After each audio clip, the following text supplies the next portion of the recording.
I'm a firm believer in that you need to keep moving. And I don't mean that by keep moving jobs, although I have done that at some point. You need to continue to look for that next thing. Whether that's in your current job, how to get to that next level, or to break through a glass ceiling if that's the case. You need to make sure that there is something that you're always chasing, and the minute you settle, that's when you start to see a little bit complacency and some of your work performance and other things go down the wayside. There's this really weird thing that I do. I try to be the youngest person to do a certain thing, and it gets a little bit in the way just because you're rushing to do something, but I think it plays into the whole never stopping kind of momentum that you build over time, whether it's your career. So for the first job I did out of college for a few months, I was an equity research associate at a big Wall Street bank, and the director of research had told me that they don't hire from undergrad, they only hire from MBAs. So it was really great to be that one that got the offer from an undergraduate program. I felt that I was among smarter people, around people that had been around the block a lot more years of experience, and that makes you in turn a smarter person. For one, make sure you know what you're getting into.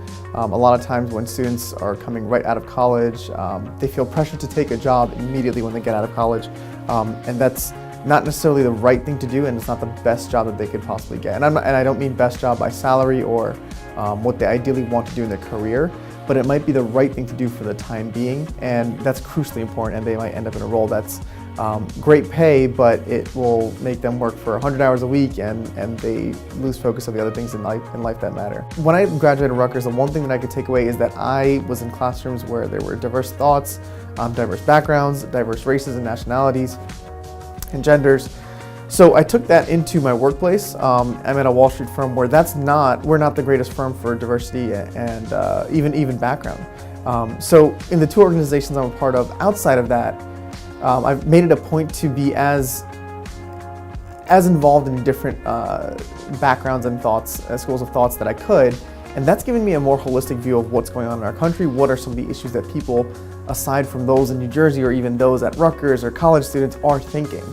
For example, Alzheimer's, that's not typically something that's reserved for people below the age of 50 years old. So being a 23-year-old working in that capacity, that's really great. It's opened my eyes to the struggles of older people, the healthcare system, and things like Medicare and Medicaid. During the job search, I think a lot of students, they feel that applying with a good GPA and a good resume is enough. It's absolutely not. The minute I started my sophomore year, I realized that you need to know someone in the position that you're going to apply to. You need to have someone, a sponsor, who will go to bat for you when the interview process or when the admission process gets kicked off. So in every role that I've gotten since my sophomore year, I've made it a point to go and network with a person who might work in a division close to the one that I want to get the job in. It's not enough just to have a great 4.0 GPA with excellent experience and just dump your resume into an application.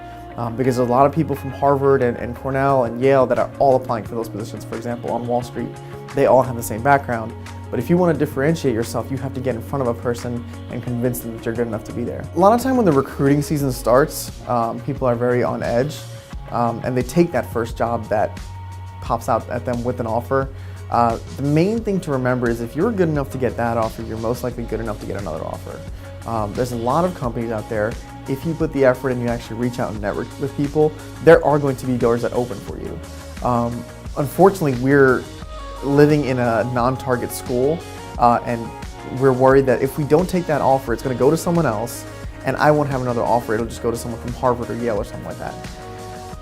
That might be the case in certain scenarios, but the most important thing to remember is it's just as important to realize what you don't want to do as it is to realize what you want to do. And part of that realization that you don't want to do something might be rejecting that first job.